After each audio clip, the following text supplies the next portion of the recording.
50-ാമത്തെ ചോദ്യം, താഴെ പറയുന്ന പ്രസ്താവനകളിൽ ശരിയായത് കണ്ടെത്തുക. 1.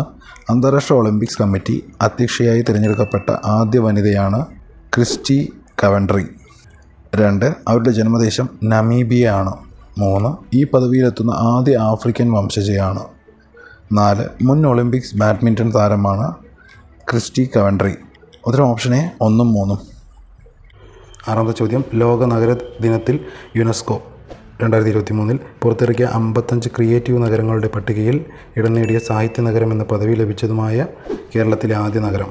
ഉത്തരം ഓപ്ഷൻ ഡി കോഴിക്കോട്. 7-ാമത്തെ ചോദ്യം, തിരികെ സ്കൂളിലേക്ക് എന്ന ശാക്തീകരണ ക്യാമ്പയിനിൽ ഏതുമായി ബന്ധപ്പെട്ടിരിക്കുന്നു? ഉത്തരം ഓപ്ഷൻ എ സംസ്ഥാന കുടുംബശ്രീ മിഷൻ പൊതുവിദ്യാഭ്യാസ വകുപ്പിൻ്റെ സഹകരണത്തോടെ നടപ്പിലാക്കുന്ന അയൽക്കൂട്ട ശാക്തീകരണ യജ്ഞം. 8-ാമത്തെ ചോദ്യം, ഗിഗ് പ്ലാറ്റ്ഫോം തൊഴിലാളികളുമായി ബന്ധപ്പെട്ട് നൽകിയിരിക്കുന്ന ഉചിതമായ ശരിയായ ആശയങ്ങൾ തിരിച്ചറിയുക. 1. ഗിഗ് പ്ലാറ്റ്ഫോം തൊഴിലാളികൾക്ക് ആവശ്യാനുസരണം കമ്പനികളുമായി ഔപചാരിക കരാറുകളിൽ ഏർപ്പെടാൻ സാധിക്കുന്നില്ല. 2. താൽക്കാലികവും സമയബന്ധിതവുമായി പൂർത്തിയാക്കേണ്ട തൊഴിലുകളാണിവ. 3. ഒരേ സമയം ഒന്നിലധികം സ്ഥാപനങ്ങളിൽ ജോലി ചെയ്യുവാൻ സാധിക്കുന്നു.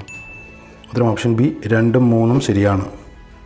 9-ാമത്തെ ചോദ്യം, രാഷ്ട്രപതി ഭവനിലെ ദർബാർ ഹാളിൻ്റെ പുതിയ പേര്? ഉത്തരം ഓപ്ഷൻ ഡി ഗണതന്ത്ര മണ്ഡപം. 11-ാമത്തെ ചോദ്യം, സിന്ധു നദിയുടെ പോഷക നദികളിൽ താഴെ കൊടുത്തിരിക്കുന്നതിൽ ശരിയായത് ഏത്? ഉത്തരം ഓപ്ഷൻ എ ഝലം, ചിനാബ്, രവി, ബിയാസ്, സത്ലജ്. 12-ാമത്തെ ചോദ്യം, ഇന്ത്യയിലെ കാർഷിക കാലങ്ങളിലെ റാബിയുടെ ശരിയായ വിളയിറക്കൽ കാലം? ഉത്തരം ഓപ്ഷൻ സി നവംബർ മധ്യം.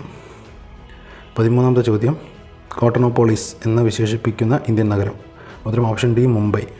14-ാമത്തെ ചോദ്യം, 1959 ജർമ്മനിയുടെ സാങ്കേതിക സഹായത്തോടെ സ്ഥാപിതമായ ഇന്ത്യയിലെ ഇരുമ്പുരുക്കശാല?